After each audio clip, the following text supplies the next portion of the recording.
Yo, what's up guys, it's your boy Sami here. Today we are gonna see, what if Naruto has the ice release chakra, part 3. Hope you'll enjoy this video. So before we start, please subscribe to our channel, and like this video. So let's get into the video. Naruto crouched on a roof not too far from their original position, but far enough that it wasn't a risk. Naruto however watched in horror, as Shibuki was impaled on a sword made of what appeared to be water. As Shibuki fell to the ground, a bottle fell out of the man's shirt. But Naruto barely noticed it, as he vaulted over the edge of the roof, falling to the ground using his chakra to cushion his fall before once more pulling Samehada from his back. And charging at the spiky-haired man that just attacked Shibuki, who was now downing the water from the bottle that fell from Shibuki. When Naruto got close to the man, he exploded with chakra, sending Naruto back. As Naruto flew through the air, he let go of Samehada. "I feel so powerful," said the spiky-haired man with a sadistic grin. "Oh, so the big man has more chakra, big deal, more for Samehada to snack on," growled Naruto, as he pushed himself to his knees, then to his feet. The blonde ninja then began to run towards the man, who just stood there with a sadistic smirk on his face. As Naruto ran, he passed his sword from his left hand to his right before his left hand became encompassed in an icy mist. The blonde ran forwards, and just before he got to the spiky-haired man, he spun around, sending himself careening into the man Samehada first. The giant sharkskin-like blade slammed into the guy's stomach, cutting it up like nothing else, while simultaneously sucking out the man's chakra at an alarming rate. Just as Naruto's blade began to pull away, he spun around more, and his frosted hand flew around, then slammed into the man's side, making the immediate area freeze from Naruto's hand. It was at that point that the man melted into a puddle of water. "What a clone, damn it," thought Naruto, as he looked around for the real one.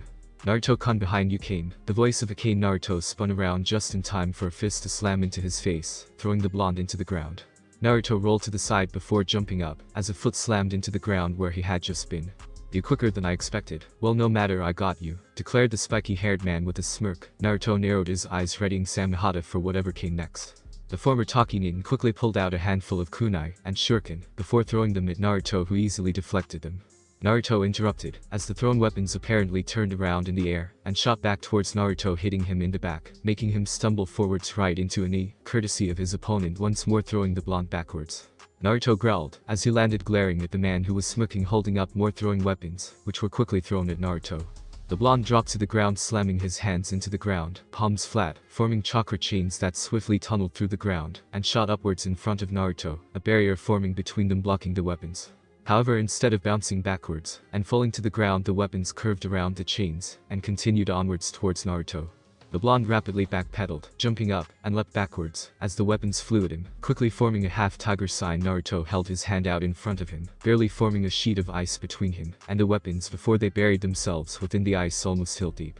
The blonde ducked below a kick from his opponent, before kicking him in the knee before rolling away. "The bastard is the Edo Diba no Jutsu, Tracer Knife Jutsu, taught by Naruto. He must have been taught it by a missing nin. They were very protective of that after all," said a cane from within Naruto's mind. "True, but Chijiro did let slip that it only has so much chakra in the kunai, which means a barrier should be able to stop them. But my chains are too difficult to manipulate, and I don't think I can manipulate ice fast enough," thought Naruto. "No, you can't use that, Naruto. You agreed that you wouldn't. You and I both know it's close to no longer obeying you," declared a cane. "I don't have a choice," muttered Naruto, standing up, sheathing Samehada before holding his right hand out, palm upwards, with a twitch of his hand and pulse of chakra. A small plume of smoke obscured his hand. Deciding enough was enough, Naruto's spiky-haired opponent pulled out 3 times as many kunai and shuriken as he had, before throwing them all at Naruto. The blonde quickly brought his right hand upwards out of smoke, bringing the now closed hand down on his left hand, which was in a half-tiger sign, before letting go, and putting his left hand forwards, palm facing his opponent, revealing a ring now on the blonde's finger. Not caring what the ring was, the spiky-haired rogue Taki nin threw his weapons at Naruto. With a pulse of chakra, a golden 6-foot-wide, 4-foot-tall wall of chakra shot out from Naruto's hand, before the blonde flipped backwards, pulling his bow off his back. Drawing the weapon, Naruto created a trio of ice arrows, and let the ice projectiles fly towards the barrier. The kunai and shuriken hit the golden barrier, deflecting sideways before looping back around, and once more hitting the barrier. Naruto's ice arrows, on the other hand, hit the barrier, and easily went through the chakra wall, actually speeding up, as they did so, shooting out of the other side twice as fast, hitting Sir and making the man grunt and take a step back before shattering the arrows. "You son of a bitch," growled at the man running towards Naruto, throwing a handful of kunai out to the side, as he charged forwards, forming a water sword. Naruto pointed his ringed hand out to the side, and with another pulse of chakra, another barrier shot out from the ring, as Naruto once more drew Samehada. Sir, neither not knowing the reputation of Naruto's blade or not believing it was the real deal, jumped up, bringing his weapon down on Naruto, as he felled the water sword with Samehada, who then quickly ate the chakra from the weapon, as his weapons once more bounced off Naruto's barrier.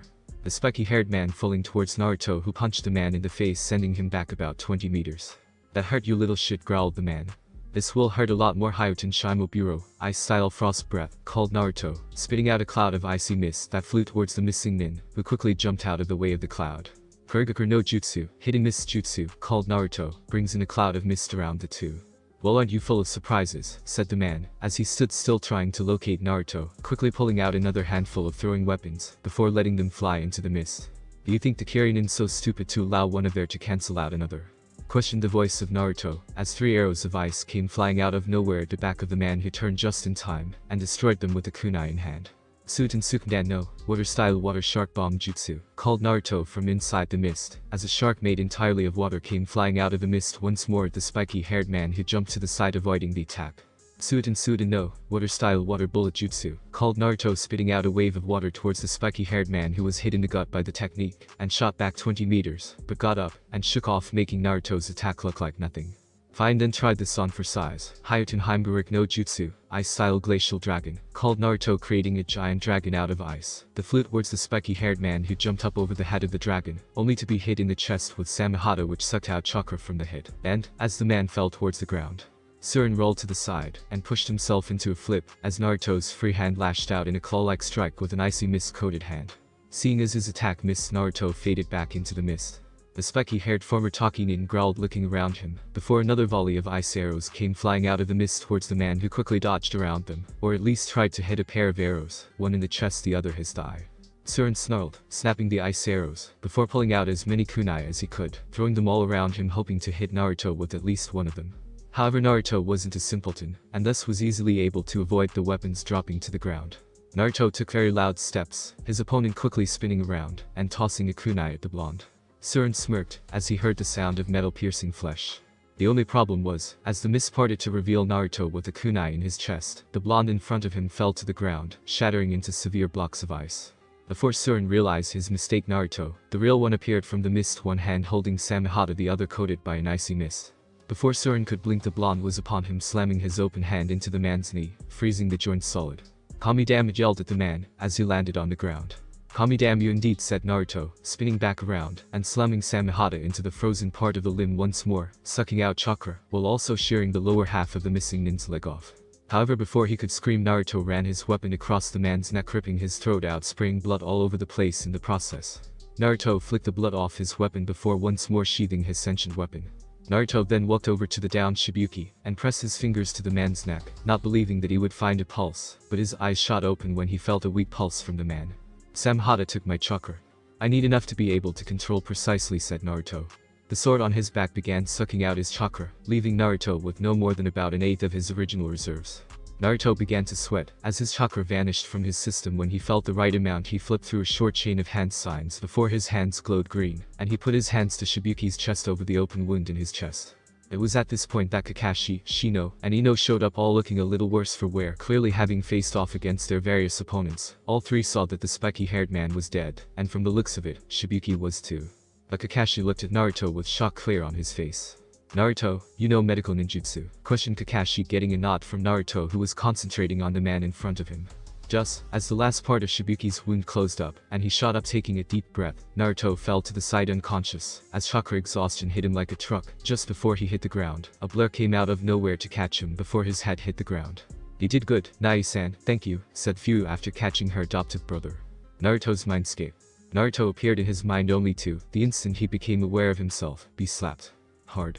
"You complete idiot, you know that ring is close to not obeying you anymore. You could have died," growled Akane, tears in her eyes, as she looked at the blonde. Hey, I'm still here, Akane-chan, it's alright," spoke Naruto calmingly, as he pulled Akane into a hug. "No, it's not. To promise me you won't do something so reckless again," ordered Akane, pushing back from her Jinchuriki. "Samehada still obeys me, and I've had her, as long as I've had the ring," said Naruto. "You and I both know damn well that's because she's chosen you as her true wielder. Promise me, Naruto, promise me you won't do that again. Give the ring to Furu, lock it away in your compound, throw it into the ocean, just don't use it again yourself," begged Akane, looking at Naruto with pleading eyes. "Alright Akane, I won't use it myself again, I promise," spoke to Naruto, hugging them. That declared Akane, burying her face in his shirt, as tears split from her eyes. Naruto simply resting his chin on her head. Naruto groaned, as he pushed himself upwards into a seated position, rubbing his eyes, and he noticed he was in a bed. Blinking, the blonde looked around the room. He was clearly still in Taki. The structure, the architecture, and view from the window were all dead giveaways. "Naruto-san, you're awake," spoke a voice from his left, and in an instant, Naruto turned, a kunai of ice forming in his hand. As he turned, upon seeing Shibuki, Naruto allowed the kunai to melt by taking a quick breath. "How long was I out?" asked Naruto, looking at Taki Shinobi. "Half a day, and, as I understand things, I owe you a thank you," said Shibuki. Naruto simply waved off the man. "The shinobi that attacked," said Naruto. "What of them?" asked Shibuki, looking at the blonde confused. "Were any captured alive?" questioned Naruto. "No, why do you ask?" inquired Shibuki. "Because I suspect they were working for someone," said Naruto, looking down. "What makes you say that?" "They were Taki shinobi at one point," pointed out Shibuki. "Because Surin used a hat that is a very closely guarded secret in Kiri," declared Naruto before the door opened, and in walked Kakashi. "Good to see you up, Naruto," said Kakashi with a nice smile. "I'm sorry, Naruto-san, how do you know it's so closely guarded?" asked Shibuki. "Because I was briefly taken as an apprentice to Kiri shinobi," said Naruto, causing both other men present to raise an eyebrow. "Kisame Hashigaki," said Kakashi, causing Naruto to let out an irritated sigh. "Find two Kiri shinobi, one who I wasn't what he was looking for in an apprentice, and the other who promised to teach me everything he knew. I asked both of them about the, and they told me that not even missing Nin taught that to anyone, unless they originate from within the land of water," replied Naruto. "They could have stolen the scroll on the jutsu," pointed out Shibuki. "Well, they could, if it had ever been written down. Like I said, it's closely guarded," declared Naruto. "That is troubling, but there is nothing that can be done about it now," declared Shibuki. "The doctors here say you're suffering an acute case of chakra exhaustion, but should be okay to leave by tomorrow," declared Kakashi in a somewhat nervous tone. Naruto could understand why. The man was and, as such, was always on guard. He clearly wanted to leave as soon as possible, despite the fact they were in an allied village. "Give me a minute, then call the doctors. I should be fine," said Naruto, swinging his legs out of the bed, drawing confused looks from the two elder shinobi. Naruto wobbled slightly, as he stood before walking over to his blade that was lying against a nearby wall. Wrapping his hand around the hilt of Samehada, he felt chakra flood his body, easily refilling his reserves to safe levels. The healing power of his own chakra, and Akane's making short work of the side effects of chakra exhaustion. The blonde quickly flicked his weapon up and over his shoulder before the weapon slipped into the sheath on Naruto's back, as he turned back to Kakashi and Shibuki. "Well then, I'll just go get the doctors," declared Shibuki, confused at what just happened before leaving the room. Kakashi, however, raised an eyebrow at Naruto. "You looked a little anxious to leave," said Naruto, simply getting a shrug from Kakashi, who then too left the room. "Are you sure about telling him that?" asked Akane within Naruto's mind, as Kakashi left the room. "Yes, that way when what happened in Kiri comes to light, I shouldn't be linked to what happened immediately," spoke Naruto mentally. "I know you don't want to let people know what you did away from Konoha, but you are playing a dangerous game, Naruto. I've seen ninjas turn on each other for a lot less," replied Akane seriously. "I know," declared Naruto. About an hour later. "Thank you, you four. Your kindness won't be forgotten anytime soon," said Shibuki, as he stood outside his village seeing the four Konoha ninja, and flew off. "Of course, Shibuki-sama, we're allies. We couldn't just leave while you were in trouble," said Kakashi. Shibuki nodded, then turned to Fyu. "Remember your promise, Fyu," said Shibuki, getting a vigorous nod from the girl who was standing next to Naruto. "And you, Naruto, better look after her or I will hunt you down," said Shibuki, glaring at Naruto, who glared back. "I would sooner run myself through with the dullest and rustiest blade under the sun," declared Naruto. "Good," said Shibuki. "Alright, you two, break it up. We should probably head off, right, Kakashi-san?" questioned Fyu, looking towards Kakashi, who nodded to the girl. "She's right, break it up, you two," said Kakashi, pushing the two glaring men apart. Naruto then nodded to Shibuki, who nodded back, before the blonde then turned and began walking away. Fyu quickly smiled to Shibuki before running after Naruto, who waited a moment for her. With that, the rest of Team 7 nodded to the leader of Taki before following Naruto and Fyu. Several hours later. The five ninja had been walking for a few hours, Fyu and Naruto bonding, while the others just watched on, but eventually the inevitable question was asked. "So Naruto, since when did you have a sister, and why was she in a different country?" asked Ino, not entirely sure of the situation. "We're not actually blood related," said Fyu, not really wanting to go into much more detail. "Then how are your two siblings?" questioned Ino, pressing for the information. "She and I share a burden that links us together along with several others around the world, and that's all you need to know about Ino," said Naruto, not at all ready to reveal his tenet to his team, nor wanting to reveal Fyu's at all. Luckily for the two Jinchuriki, at that moment a messenger hawk swooped down to land on Kakashi's outstretched arm. The silver-haired took the scroll attached to the hawk's leg and began reading over it. His eyes widened at what he read. Alright, U4 Hokage-sama has another mission for us. A team was sent on a mission, and are requesting backup, so we are head towards the land of waves to meet them, and back them up should any trouble arise. But from here on out U4 will need to listen to exactly what I say when I say got it. Questioned Kakashi, getting a nod from the now nervous Genin, excluding Naruto, who reached down and squeezed Fu's hand reassuringly. She looked at him, nervousness etched onto her face. I won't let anything happen to you, I promise, declared the blonde shinobi, making Fu nod at him, smiling gratefully at his comment. Thanks Nai-san, said Fu. With that the five ninja changed their direction and ran towards the land of waves. The next day midday. Team 7 plus Fu had been running for several hours now at high speeds to try and make it to where they were needed to back up Team 10. The five of them ran out of the tree line, where they came to a coast, where 4 ninja, 2 civilians, and 1 boat were situated. Kakashi? Questioned one of the 4 ninja. Asuma Hokage-sama sent us as backup, said Kakashi, as he and his team walked up to Asuma and his team.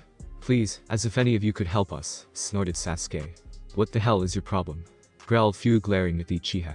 Imoto ignores him. He's just an arrogant bitch with a stick up his ass sideways, said Naruto, putting a hand on the girl's shoulder, as everyone around them snickered at Naruto's comment. Even Ino let out a snort at the comment. As fun as this conversation is, my boat won't be able to hold all of you, maybe 4 of you plus Tazuna and myself, said the rower before Sasuke could retort to Naruto's comment. That's okay, me and my team will follow along behind, said Kakashi before turning to his team. You guys remember the water walking exercise, right? Questioned Kakashi, getting a nod from Ino, Shino, and Naruto, and a confused look from Fu. It's okay Fu, I'll carry you across, and I'll teach you water walking, said Naruto, putting his hand on Fu's shoulder. Well, if that's the case, let's go, said Tazuna, getting a nod from the ninja minus Sasuke, who was brooding. Naruto knelt down in front of Fu, who jumped on his back piggyback style, while Asuma's team won the boat before it pulled out into the open waters, and, as they said, Kakashi and his team followed behind the boat on foot atop the water. The ninja will never cease to amaze me, said Tazuna, looking back at Kakashi and his team. The ninja, despite either sitting in a boat or walking across the water, were all still vigilant, looking out for threats. However, after about half an hour of walking, the mist parted to reveal a huge structure. Wow, said Fu, of the bridge. Everyone else wasn't doing much better, excluding Asuna, Kakashi, and Naruto. Another 10 minutes passed with no change, but then the boatman shut off the engine and started to paddle his boat into shore. Why did you stop the motor? Questioned Choji, munching on his chips, looking back at the now rowing man. This is as close to shore as we can get with the motor, as Gato has many people on the lookout for anything, so keep it down, whispered the boatman. Naruto grit his teeth as he glared down before he began to stride forwards with more purpose, and within several more minutes the boat and Team 7 landed at the shore of the lands of waves. Naruto let Fu down as everyone got off the boat. This is as far as I can take you. I hope you finish your bridge, Tazuna, but this is all I can do, said the boatman. You have already made more than enough old friends, said Tazuna, as he walked towards the forest, followed by the 9 ninja, as the rower paddled back out before then vanishing into the mist like a phantom into the darkness. The 9 ninja walked along behind Tazuna, keeping a vigilant watch around for trouble. Naruto had his senses enhanced with chakra. While not the best, his tracking skills with Samehada he were reasonable. Which is why when he heard a twig snap, he on reflex froze water in the air into a kunai, which was flung at the twig snap. The ice kunai flew into the bushes. Naruto quickly walked over to the bushes and parted the leaves, revealing a terrified white rabbit sitting less than an inch from the ice kunai. Don't scare me like that, kid, declared Tazuna as he spotted the terrified rabbit. Everyone get ready, we have company, said Naruto, ignoring Tazuna's comment before pulling Samehada off his back with one hand, while the other hand became coated in an icy mist before anyone could question Naruto. Down, yelled Kakashi, as he heard a sound. Everyone bar Naruto dropped to the ground, a blade as big as Samehada flew through the air, passing over everyone at roughly the height of where their necks were previously. Naruto, however, jumped back as the blade embedded itself in the tree Naruto has just been standing beside. Zabuza Mamachi, demon of the hidden mist, rank missing in the former village of Kiri, wanted for a failed attempt on the Mizukage's life, spoke Naruto, glaring up at the man who now stood on the hilt of the blade in the tree. So the brat knows who I am, I'm flattered. And what do we have here? Kakashi of the Sharingan and Black Smoke Asuma, you two have quite the bounty on your heads, said Zabuza sarcastically when he was talking with Naruto, turning serious when he spotted Kakashi. At Asuma, only for his eyes to lock back onto Naruto and his weapon. Where the hell did you get that blade, brat? Growled Zabuza, glaring at the blonde. From my dead sensei's hands, before I buried him, growled Naruto, glaring back at Zabuza, who had just forced Naruto to remember a rather painful memory. Don't even start, Naruto, he died happily because of you, came the voice of a Kane, equal parts angry and understanding in her tone. I know, Kane. It just gets to me that I had to bury the man I call Tusan, replied Naruto. So Kisam's dead hoss serves the fish bastard right, laughed Zabuza. Hayuten Heimburek no Jutsu, Ice-style Glacial Dragon, snarled Naruto, as he created a 50-foot-long dragon of ice with teeth a foot long themselves, and said dragon lunged at a surprised Zabuza, who only just managed to jump out of the way in time.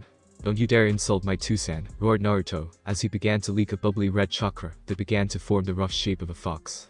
Both the comment and the fox-like cloak shocked both Jonin, while the cloak terrified all of the genin minus few. Kurigakur no Jutsu, hidden mist jutsu, called Zabuza, pulling the mist in around him before fading right into said mist.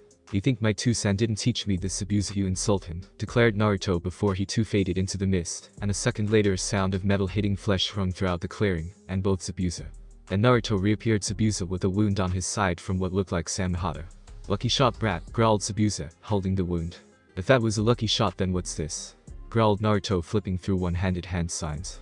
Hayuten Karai Sure Snow, Ice Release Ice Slicer Jutsu, called Naruto, freezing the water in the air around him into disc shapes that then flew at the former Kyorinin, who blocked them with his sword, only for Naruto to then appear beside the blade, and slam his free hand onto the blade, freezing the blade where his hand laid.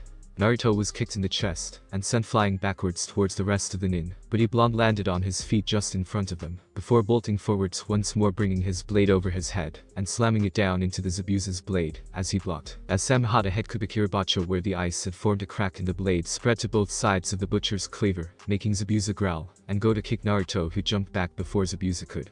You'll pay for that, brat, said Zabuza before running the blade along his hand, making it bleed. The blood flowed down the blade, and slid into the crack of the blade, sealing it up before it broke. Zabuza then ran towards Naruto, his sword in one hand, as Zabuza lunged forward, swinging his blade downwards at Naruto, who brought his own blade up to block the blade, only for Zabuza to slam one foot on the ground before swinging his other leg around, and slamming it into the side of Naruto's head, launching him into the nearby trees. Hayuten Herik no Jutsu, Ice-style Ice Dragon Jutsu, yelled Naruto, a dragon of ice flying out of the trees at Zabuza, who jumped to the side of the dragon, only to then have to raise his blade in defense, as Naruto slid down the back of the frozen dragon, and attacked the Kyorinin with Samehada. Naruto jumped off his ice dragon, landing about 20 feet from Zabuza, facing the swordsman glaring at him. Both men lunged forwards, their blades eager to clash once more.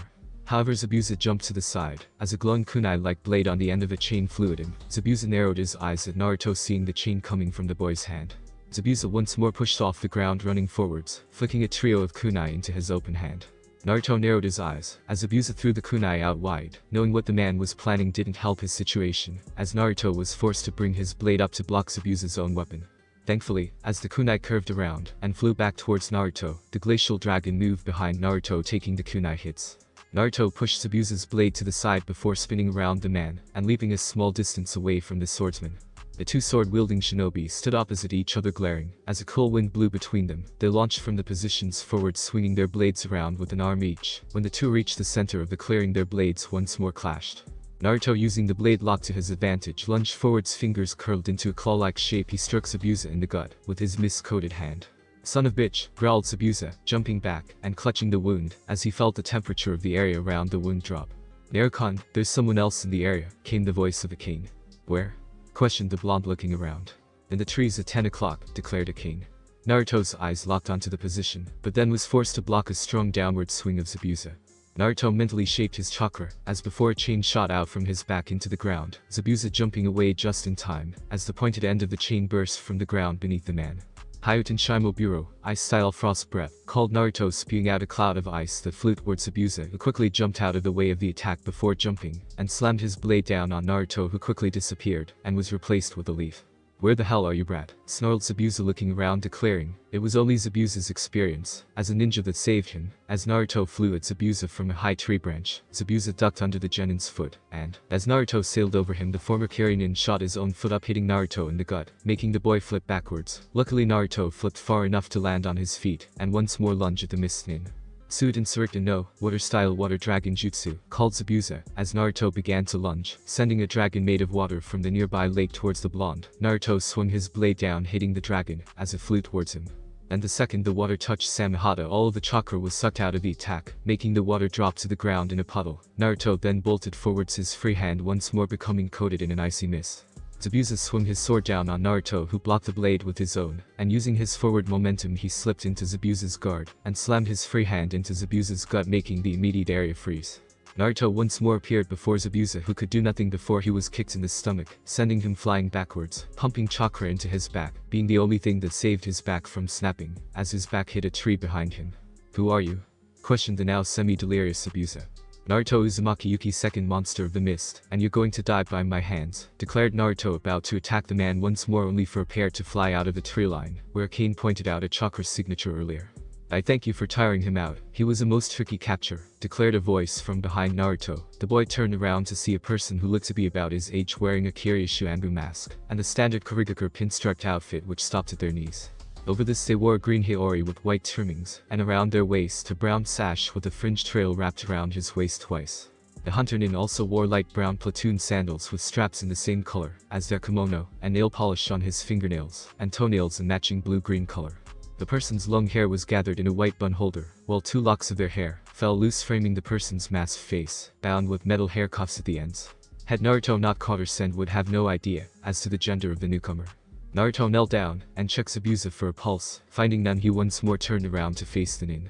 "All yours, Hunter Nin-san," declared Naruto, stepping away from Zabuza's body, and in a flash the Hunter Nin appeared in front of the body, throwing one arm over his shoulder. The nin vanished in a swirl of water. Naruto turned and took a step before he fell to one knee. Naruto, and Ino, Shino, and Fu rushing over to their teammate. "I'm good, just some chakra exhaustion again," said Naruto, trying to push himself up, only to stumble a bit before Shino pulled one of the blonde's arms over his shoulder.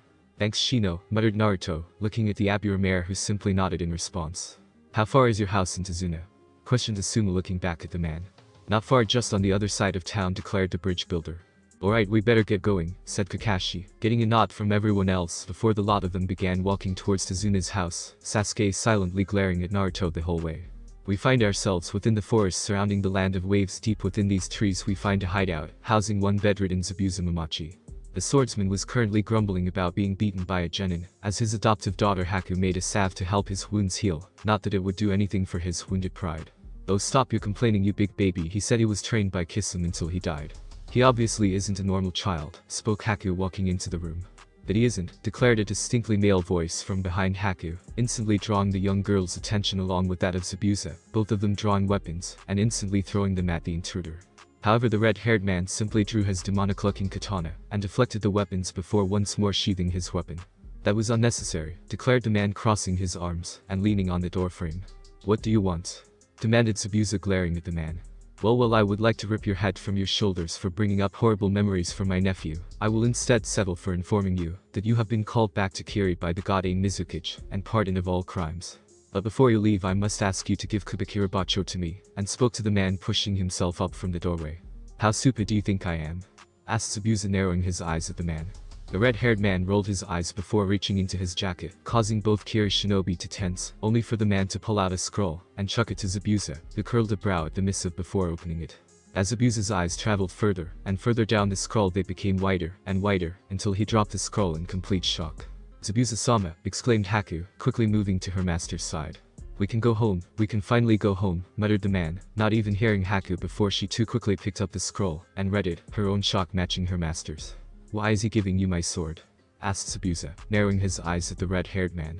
"Because I was there, I helped with the rebellion, and asked for nothing but the return of my clan's property stolen after the Second Shinobi War," declared the man.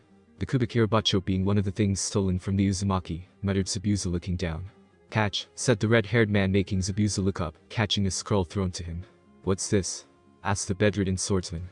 "A replacement blade I made as part of my deal with the Mizukage," spoke to the purple-eyed man. "Fine, take it," declared Zabuza, nodding to the weapon leaning on the wall beside him. "Thank you, Zabuza," replied the Redite, stepping up to the blade, taking the blade, and it was quickly sealed away, and with that the red-haired man turned to leave. "Oh, and Zabuza, when you see the Mizukage, do tell him doing business has been a pleasure," spoke to the man before he vanished in a swirl of water. Earlier with Team 7. The group of 4 genin and 1 found themselves outside Tazuna, not having enough room in his house for all of the ninja, with Naruto volunteering to stay outside, Fu and Shino quickly following the blonde, and Ino reluctantly agreeing to join the rest of her team. "Naruto," said Kakashi, drawing the blonde's attention to the man. Naruto nodded, indicating he was listening. "I have left you alone about your past," but began Kakashi. "You want to know about me and Kisum?" questioned the blonde, getting a nod from the man. "And I assume that Asuma is here too, so he knows as well?" questioned the blonde once more, getting a nod from Kakashi, as Asuma walked into the clearing. Fine, but you can wait until Lino and Shino are finished. Those two have earned at least that much of my trust, and Fuyu deserves to know, as well, declared the blonde. The two nodded.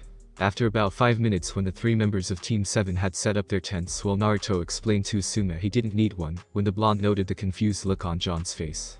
Alright, you two come here. I asked Naruto to explain his connection to Kisame, and he said you two can know, said Kakashi to his 2 other genin, as they all walked over to Naruto.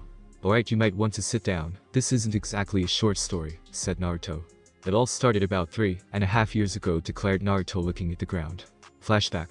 A 9-year-old Naruto was walking in the forest with a katana strapped to his back along with his bow and arrows. He had been on his own for about a week now, and was now heading towards Uzashigakure. As the blonde walked into a clearing, he noticed another person in the clearing. This man had blue skin with gill-like parts under his shark-like eyes. Naruto took note of the giant sword on his back that was turned to the blonde, as the man was doubled over coughing. Hey buddy, you okay? Questioned the young blonde, hoping the man was okay, or if he wasn't, the blonde might be able to help him with his above-average knowledge of medical ninjutsu. The blue-skinned man turned and looked at Naruto, no longer coughing. Yeah kid, fine as daisies, said the man somewhat sarcastically, as he wiped the blood from his chin. Well okay then, said Naruto, turning to leave. Boy kid, where's your parents? Questioned the blue-skinned man, only half sounding concerned. Don't have any, said Naruto, looking over his shoulder at the man. Then what's a kid your age doing out here in the middle of nowhere with a blade and a bow? Questioned the man. I'm training to be a ninja, said Naruto. A ninja, huh? Questioned the blue-skinned man. Yeah, why? Said Naruto, narrowing his eyes at the man. Well, I'm looking for an apprentice. Are you interested? Questioned the man. That depends. What would you be teaching me? Questioned Naruto. The blonde watched as the blue-skinned man reached into his jacket and pulled out a bingo book before tossing it to the blonde. Turn to page 5, declared the man. Naruto did as instructed and opened the book to the suggested page, and lo and behold, a picture of the man standing before him was on the page marked S rank. As Naruto read the page, his eyes grew wider and wider until he dropped the book and looked at the man. I'd be teaching you everything I know, said Kisame. Hell yeah, I'm interested, said Naruto. Good, but before I make this official, I got 2 tests for you, Runt, Kisame said, pulling the sword off his back before putting the blades still wrapped in bandages on the ground. This is Samhata. She's gotta accept you as a wielder, and then well, we'll get to that if you get past this first part, said Kisame. Naruto nodded and began to reach out for the handle until the handle of the sword itself grew and wrapped around Naruto's arm, sucking out some of the blonde's chakra before the bandages were ripped off the other end, and a mouth opened up at the tip of the rounded weapon, out of which a tongue came and began licking Naruto's face, making the blonde laugh while the sword made excited sounds, and the blonde giggled. Okay, stop it, said Naruto, giggling while the sword licked him. Were he not preoccupied by the sword, he would have seen the look on Kisame's face. I've never seen her this excited, not even when she chose me. Just who are you, kid? Thought Kisame to himself, as he stepped forwards and took the sword from the blonde. The sword whined as the blonde took deep breaths, trying to regain his breath. Alright kid, you passed the first test. Before we move on to the second one, you got a name. It's not every day Samhata accepts a wielder, and I'd like to know the name of a potential wielder, declared Kisame. Naruto nodded, and after taking another few deep breaths, he pushed himself up and looked at the man. Naruto Uzumaki, said Naruto with a grin. Kisame queried about the boy. Well, Naruto Uzumaki got ready for the second test, said Kisame, adopting a rough stance with Samhata in his hands. Careful Naruto, that book wasn't lying. He has enough chakra to be considered a biju, came the cautious voice of a cane from within the blonde's mind. I'm fairly sure I know what this test is, but just to be safe, could you clarify, Kisame-san? Questioned Naruto, pulling the katana on his back out of its sheath. Your second test is to cut me, declared Kisame with a sadistic grin plastered on his face, as he sat Samhata on his shoulder. I swear I will pass this test of yours, declared Naruto, dropping into his sword stance. Well then, came at me, taunted Kisame, his smirk spreading wider, as the blonde began to charge. Flashback end. I passed Kisame's test, and he trained me with Samhata, and died 3 years ago from an incurable disease, or at least that's what he told me, said Naruto, looking down at Samhata, who was sitting in his lap. After a moment, Naruto felt a pair of arms wrap around him. He looked up, and saw Fu. Thanks Emoto, said Naruto, hugging the girl back. No problems Nai-san, said Fu with a sad smile, as she sat down next to Naruto. Well Kakashi, we still need to actually organize who does what when, said Asuma. Well, we might as well just make it one day one team guards Tazuna while the other team trains, and leave it at that, said Kakashi. That sounds like a good plan, said Asuma. Well, as it's your team's mission, you can take the first guard shift, said Kakashi, getting a nod from Asuma, who stood up nodding to Kakashi before walking back to Tazuna's house and his team. Alright guys, given we have a few hours before the sun goes down, we might as well get some training done, said Kakashi, getting a nod from the 4 genin in front of him. Okay, I've been training you guys except few for about a month now, and in that time I have come to know you guys, and how you fight, and I have some suggestions regarding your strengths, and which of the ninja arts you would excel in should you wish to hear them. Declared Kakashi, getting curious looks from all of the genin. I'll take that as a yes. Alright, then we'll start with you, Naruto. You have a huge control problem, but then with the reserves you have, that's not really a problem. You have your ninjutsu and weapons, and from what I understand, Fuinjutsu. There isn't really a whole lot I can actually teach you, said Kakashi, about to continue when Naruto held up a hand. You can stop for now, Kakashi-sensei. As well, on this mission I'd like to spend my time training Fu and perfecting the skills I already have, if that's alright with you, said Naruto. I was just going to say I can at some point teach you some water I know, and maybe a wind one or two, but for the time being, I need to help your teammates more than you, so actually that works out great, said Kakashi with a nod. Naruto turned to Fu. Does that work for you, Moto? Questioned Naruto, getting an excited nod from the mint-haired girl, who then wrapped Naruto in a hug. He just hugged the girl back with a smile. Alright, let's get started, declared Naruto before he and Fu left the clearing. Naruto and Fu walked away from the rest of their team. After walking into another clearing they stopped. This should be far enough that they don't hear us, said Naruto, turning around. Why don't you want them to hear us, Nai-san? Asked Fu, looking at Naruto confused. Well, there are some things the others don't need to know about, at least not yet, declared Naruto before he quickly flashed through a quick series of hand signs. Koribunshin no Jutsu, Ice Clone Jutsu, muttered Naruto, water in the air around him, quickly forming a clone. Once the clone was formed, the two Narutos nodded to each other, before the clone vanished in a swirl of ice. Now before we get started on anything else, there is something I want you to have, Emoto, said Naruto, walking up to the girl, who tilted her head, as Naruto pulled a ring off his finger. A ring? Asked Fu, confused.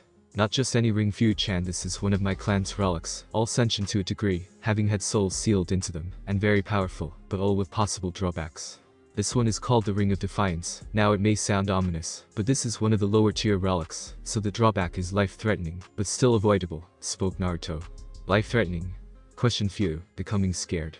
Calm down, let me explain first, said Naruto, placing a calming hand on the mint-haired girl's shoulder. Fu took several calming breaths, before nodding to Naruto.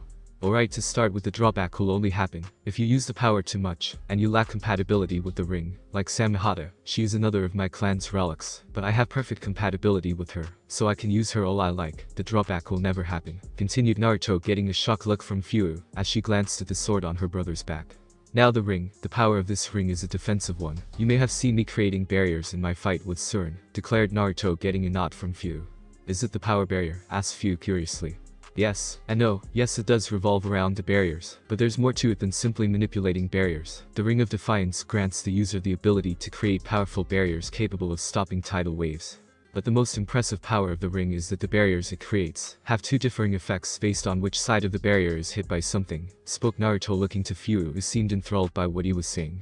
From one side, it can stop anything that comes into contact with the barrier, depending on how much chakra is put into the barrier. However, if something hits the other side of the barrier, it becomes enhanced, declared Naruto.